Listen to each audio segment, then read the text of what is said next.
So I think that one is not good. Ebihame byona byizirwe kumanywa hankujiro ya wike hwire oba habire haraho kanso kandi bamwe ba kansara babire nibetombwita ngwenga baneka bambi bamwe baratunjire nkeza abandi tutyo nuko kucondoza hari mukuru w'empanura otugizire ngo buri kansara akaba natunga emitwaro 37 n'ecweka batyo babongera n'emitwaro 2 yo kurya camushana.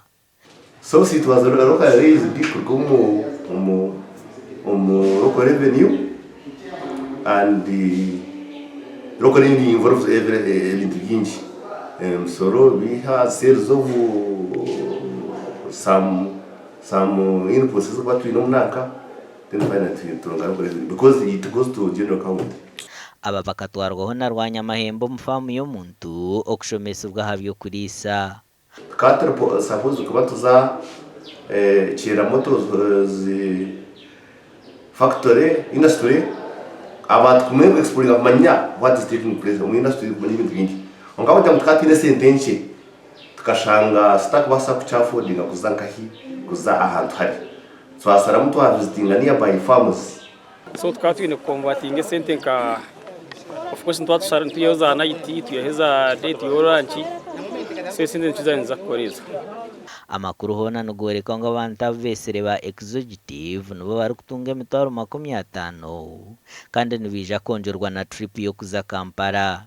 Tugambireho n'aba kansara kandi buri omwe abire na tugambire bitarukushana na mnonga hasi esente zibafunire nebire bazifunireho nubwe byona biri kugenda misho abebembeza abantu bagera ngo hasigireho miliyoni ziri kurenga 12 ezokora abantu obuhereza.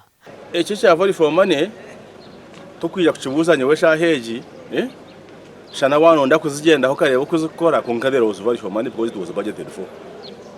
Their budget and allowance of councillors is based on the local revenue collections within the district. And it was also commensurate. It was all integrated. So even some councillors were saying that was not enough considering what they were going through.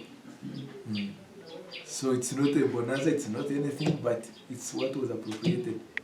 Kurijira hari speaker wa district ya Sheema na jarangu bakaguze ekibira cha government ya Sheema miliyoni kaganina gasha kwa maiko twachire.